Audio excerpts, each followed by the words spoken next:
All right, we are live. We'll see who's awake. So, good morning, everybody. So, today, currently it's 4 a.m. Central Time here in the United States. So, we'll see who's up and who's not. But today is going to be the as fast as possible RV update. Let me drag some stuff around here while people jump in.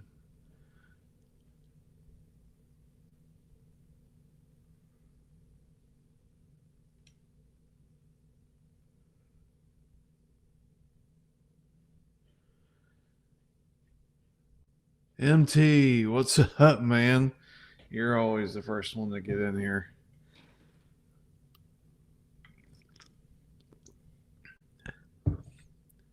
Just breathe. Good morning. MT, what's your temperature like?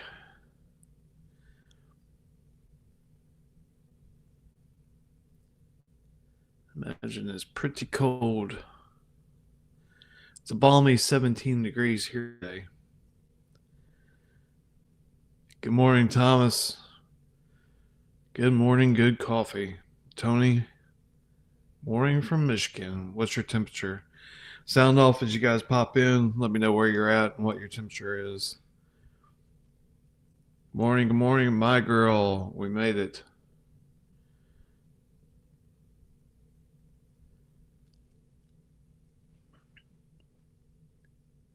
4 degrees. That trumps 17 for sure.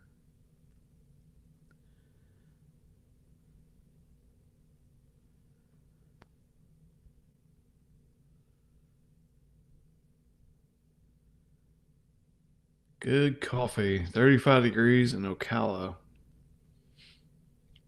Yeah, but you're going to get up to what, 70s today? 14 degrees in North Georgia, North Florida.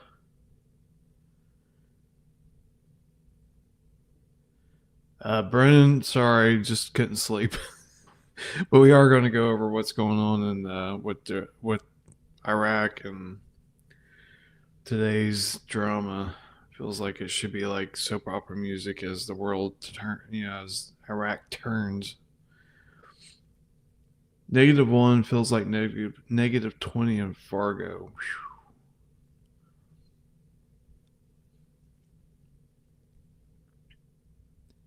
I'll let some more people jump in here and then we'll get going.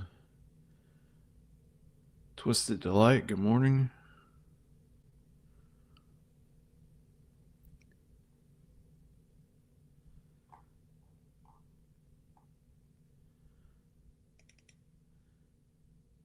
Early morning for you. Palm Beach, 48. Yeah, I usually get up early. I just don't hop on YouTube. But I couldn't sleep, so I figured I'd get up.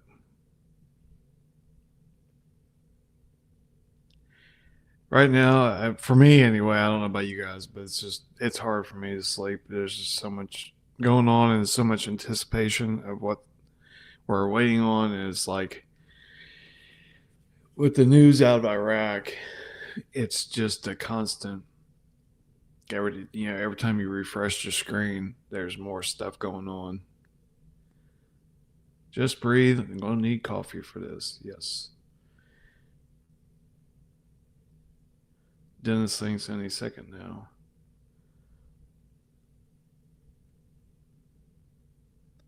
$35 in Florida. Nope, we've gone up to 19 here, so heat wave.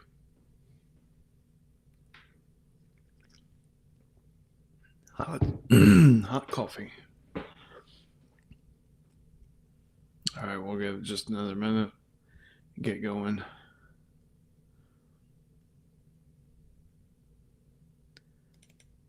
Dennis, what's your high going to be today? No sleep here either.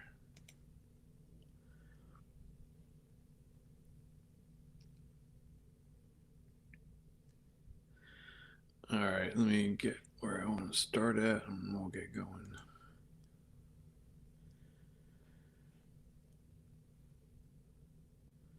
Good morning, Ted. Just breathe. I know my handle's Florida Jeeper, but my wife works for Amazon, so we move a lot. So rather than changing my handle to whatever state we're in, I just keep it Florida Jeeper. We're actively trying to get back to Florida, but Amazon is a whole nother story. Good morning in the UK. Sharon, welcome. Sharon, I got a question for you. So, here in the States, we see all the um, doctors and lawyers and surgeons and bankers who have invaded your country, the United Kingdom. So, is it as bad as we see it on Twitter and different things, or is that more hyped up media than what is reality? So, give us a boots on the ground report there, if you would, please, if you can. Just breathe. One day we will all get to sleep. I'm so ready for that day. I think the slowdown seems like we were having momentum in Iraq, and now it's just kind of like hit some thick mud, and we've slowed down. And I think it's due to timing with the whatever action is going to happen in Iran. I think is definitely slowing it down. Sharon says it is as bad as they say. Okay, because I had someone, I can't remember if it was on Twitter, one of the platforms, and they were in, I think they visited Paris, if I remember correctly, and they were saying it's not as bad as what you see. So I was curious. All right, let's jump in. All right, so I thought this was an interesting one. So there's definitely a big pushback on metals because they're just running like crazy. So this, I think, is probably a little maybe fear mongering, but this whoever this Tom Lee dude is saying gold and silver is sucking oxygen out of everything. As long as gold and silver are rising, then there's a fear of missing out into buying that instead of crypto. And we have seen a dip in crypto for sure. Let's take a look at it real quick. XRP is back down to 182. See that? Let's see what Bitcoin is doing. Bitcoin is down to 87.8. Silver's at 112, and gold is at 5,090. There's definitely, I think they're trying to get the metal market back on the rails and back under control. But here's the thing with that. And my mom always asks me because she has a little bit of silver, and she gets excited about it, and I'm like, just hang on to it, because if you sell it now and it's gone and the value keeps rising, you'll have to spend that much more to buy more. So just sit on and wait. But as the scarcity of metals become more scarce, the value is going to escalate, and it's going to start building momentum upwards. As the silver shorts come in and things like that start happening, they can only hide this stuff from the mainstream for so long. Everyone watching this video, you guys are plugged in, and we all are watching it very closely. But you think about the majority of people out there who are just trying to make it day to day, week to week, paycheck to paycheck, they're not thinking about metals and they're not thinking about crypto and that sort of thing. So as those people realize that there's a scarcity of silver and metals and all that, and the ramifications of that happen, that's only going to escalate the price of silver and metal, gold and precious metals. They're going to only go up. I don't know what the cap's going to be, but it's going up for sure. All right, we got 47 for the high in Florida, 38 in North Cali. I agree. Iran. It's definitely complicating things, but I think it's working towards the common goal.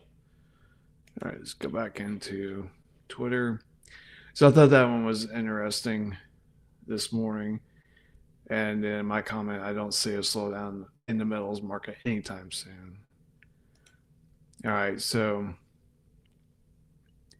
from the new region, the U.S. National Counterterrorism Center Director Joe Cant.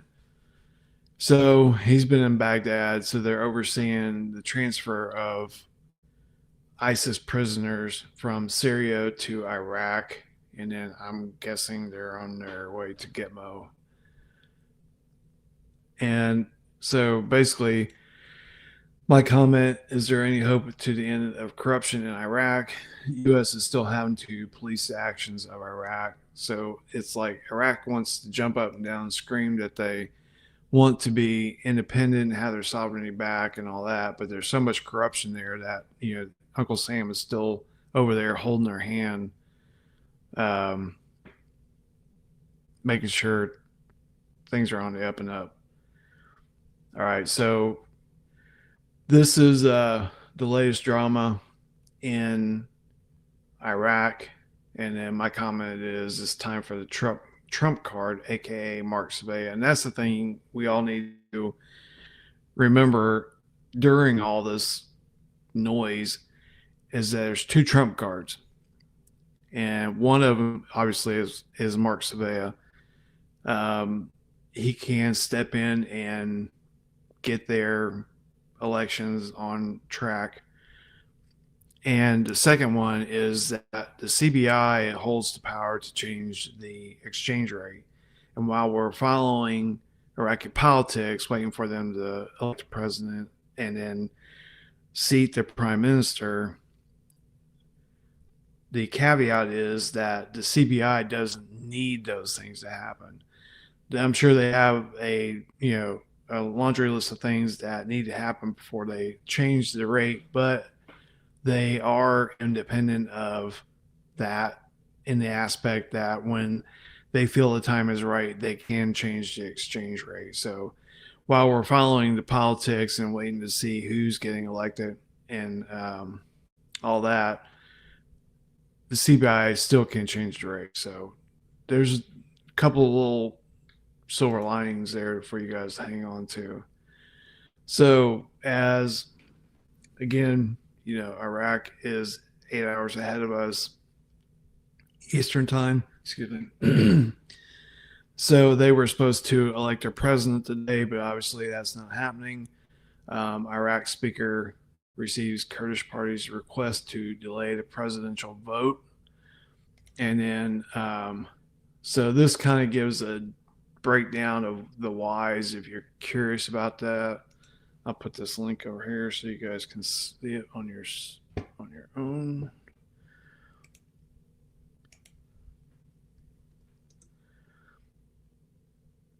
And this is from Shafak News. All right, I'll get back over here. Trump card. And curious, Mark Sabella has not updated his Twitter since January 20th, when he said, if Iraq is to be fixed, corruption must be confronted first and decisively. Militias are a symptom, corruption is the disease. So I think it kind of says a lot that he hasn't updated that. Basically, he's over there dealing with the corruption. I think he's still over there. I'll check in a minute. All right, so we already talked about that. All right, so there is hope for Iraq, and the people kind of, and I think this is why Sadani did what he did with kind of withdrawing from the race for prime minister, is to push these Iranian-backed politicians, Maliki and the like, into the spotlight, kind of like Trump does, where all the focus is on them, and then all their dirty laundry starts getting aired and coming to light. So this is Blinken to Barzani. A government installed by Iran will not succeed in achieving the aspirations of Iraqis. So basically, and the few people that I do follow on Twitter that are in Iraq, they are all kind of knee-jerk reacting to Maliki being nominated as the prime minister. He hasn't been seated; he's just nominated, and they're like, "Oh my God!" They're like, "We're going back to the dark days when it was very corrupt and bad things were happening." I saw one lady; she was saying that she's preparing her family to flee Iraq. So there's definitely a big pushback. The people in Iraq want to move forward, and that's very key and crucial, because that's the difference that we're seeing in Iran, is that the citizens are tired of it, and they're risking their lives and laying down their lives for a chance of freedom. There was one more that I wanted to share. So Iran is doubling down on stupid right now. So the Iranian Revolutionary Guard releases a very close-up video of allegedly the U.S. aircraft carrier Abraham Lincoln, warning that they know where the carrier is, and they have some little drone buzzing around, supposedly taking pictures of it. The thing that is skeptical for me is this image is so degraded and blurry that, let me mute it and I can play it for you.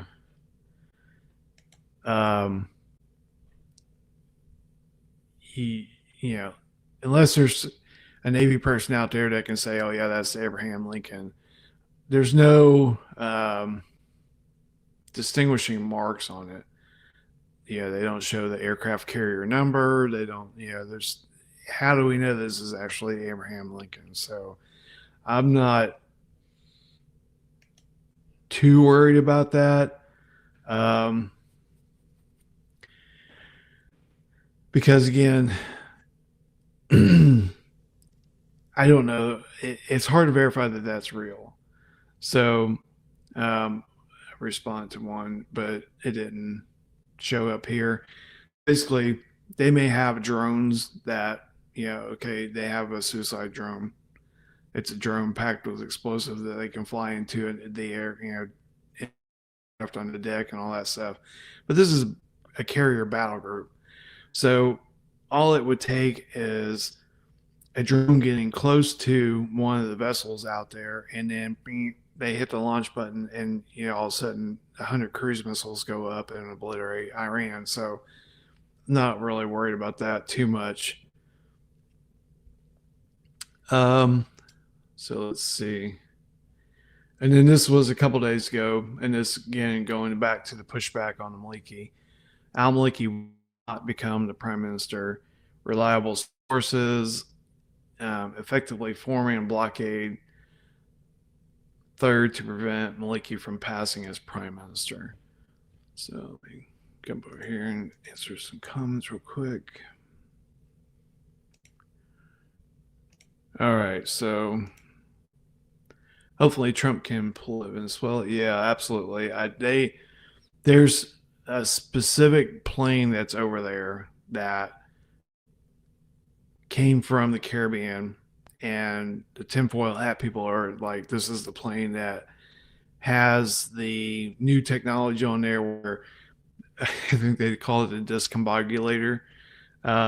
Basically, they have direct energy weapon that they hit the Venezuela compound with, and basically, if I understand it right, it caused severe abdominal problems. They were like, I guess, pooping their pants and all kinds of stuff.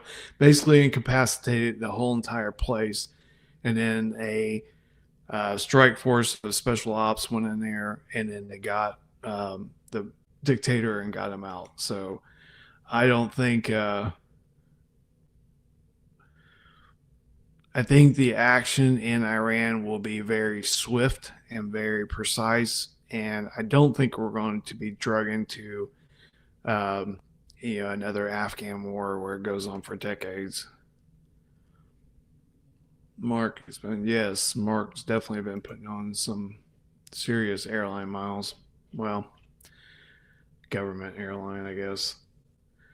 All right, so let's go find some more. And then,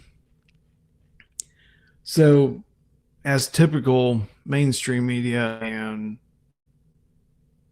media, around the world and here, we have in Australia, the Australians do not want all these doctors and lawyers invading their country either. And this guy, let me back it up here. So he shows up to this um, rally of doctors and lawyers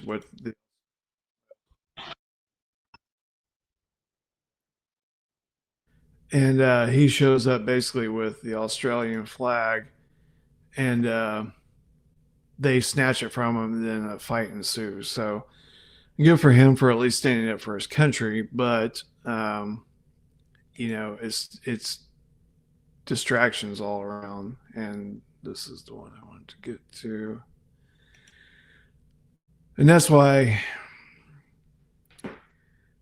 So hopefully everyone understands what false flags are. It's not that the events aren't real, but they're pushed in our face to distract us from other things. So again, we have all this stuff going on in Minnesota, and Minnesota is just the poster child for the corruption. It's everywhere. It's in every state, seemingly more in the northern states, northeast, central northeast.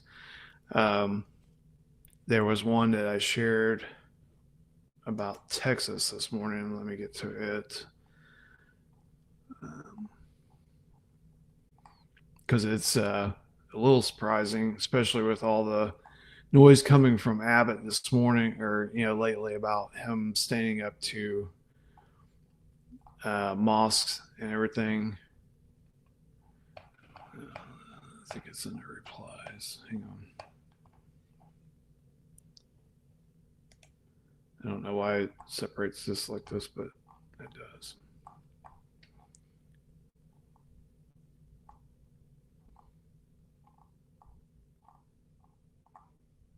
There it is. So the state of Texas has given 13 million to Islamic mosque, and so I found this very curious with all the noise out of Abbott and all this about how they're supposedly coming against mosque and Muslims in Texas and stopping mosques from being built, and yet there's $13 million that has gone to build these things, and I'm guessing that's tax credits and permits and all that stuff.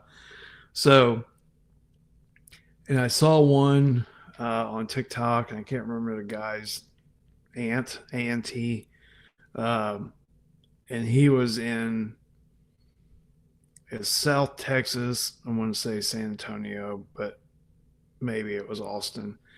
But basically, they're still building mosques, but they're not calling them mosques. So as they're going and applying for permits and all that stuff, they're just labeling it like a conference center or something like that. But in reality, they're still building the mosques in Texas.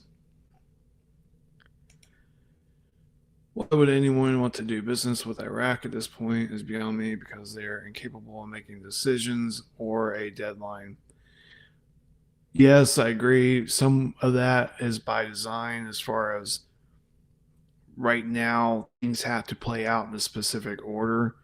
But there are, there's plenty of American interests going there and have been going there for the last 6 years, developing pipelines and refinery places, um, and and helping them with their infrastructure in order to be able to support an exchange rate change improvement. So, and believe it or not, tourism is a big thing there now. There's still plenty of historical things that history nerds want to go over there and see. And myself included, I'm a history nerd. Um, but there is plenty of tourism over there. So I am not worried at all about Iraq being able to support the value of a new currency with all the. So when they were at 322 um, back in the 80s, and that was purely on oil. Obviously Iraq is all about oil. So while that, you know, AI and Grok wants to argue that that was a little bit of hyperinflated, the bottom line was at 322 they had oil. So now they have so much more oil being produced. Now they have natural gas that they used to flare off. Now they're selling or getting ready to sell gold, and they have so many more assets now that they did before, and their GDP is through the roof. So they have plenty of assets to back up the currency exchange.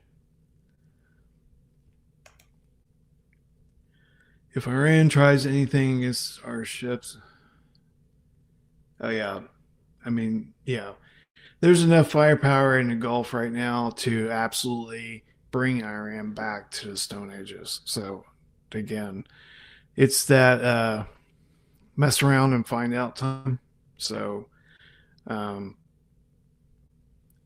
I would not want to be in their shoes if they choose to go the wrong way. And then we have here again, the people are crying out in the Middle East to Trump to intervene and put it into the people in the Middle East, Iraq, Iran, Syria, um, Jordan, not to mention Palestine and Gaza and all that stuff. They are so tired of living life the way that they have been that they're just crying out to for the United States and Trump to intervene so that they can it's just human nature. You want to have peace and you want to be able to build a life and have a life for your kids and grandkids and so on. So I mean, my heart definitely goes out to them as well as everyone in the states who's trying to just make ends meet.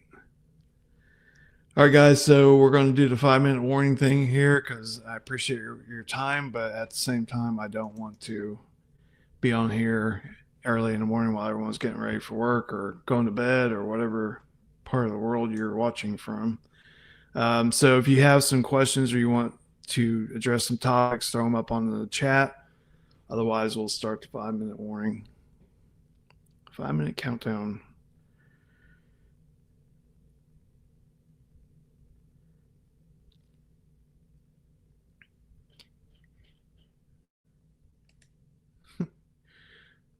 I need the it's the final countdown music playing in the background. That's as close to singing as I'll ever get. And I'm sure that was painful.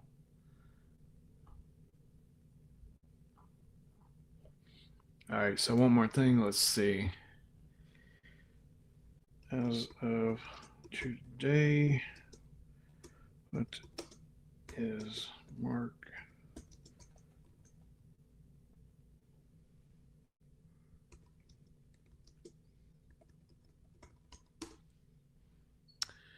right. So as of today, Mark Savea does not have a puff. Oh, so as of today, Mark does not have a publicly confirmed exact location for his precise movement. Interesting. So is he in Iraq or is he back in the States? All right. I do not believe there's no part of me, and I watched Militiaman the other day, and obviously Mark. No one, including Iraqis, believe that Maliki is going to be the prime minister again. I think I think Sadani withdrew just to push Maliki into the spotlight for this exact reason to um, get the reaction out of Iraqis, as well as expose Maliki and his ties to Iran. So I think that definitely was by surprise, by design. Appreciate you being here, Just Breathe, and all you guys.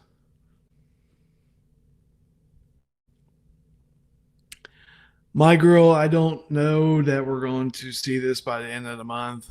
There's still a lot that would need to happen. Anything's possible, and I hope I'm wrong, but I just don't. We got to do. I don't know if I can pull that off this early in the morning. You're welcome, SJ. I will always do my best. All right, guys, let's land the plane here. You guys have a great day. Stay warm. Um, hopefully, this cold weather snap is going to wrap up and we can get back to normal temperatures. All right. Thank you all for being here today. You guys are the best. Yeah. You're welcome. I was fighting it. I was trying to stay in bed, and my dog, he's like, pets are so routine. It's funny. Like, it's almost like they can tell time. Every night at midnight, he's got to go out. He's 100-pound German Shepherd. So I woke up at 12, let him out. Obviously it was like 15 degrees, so that wakes you up. And then I would try to go back to sleep, and I was like, you know what? I'm not going to fight it. I'm just going to get up and go do a live. So here we are.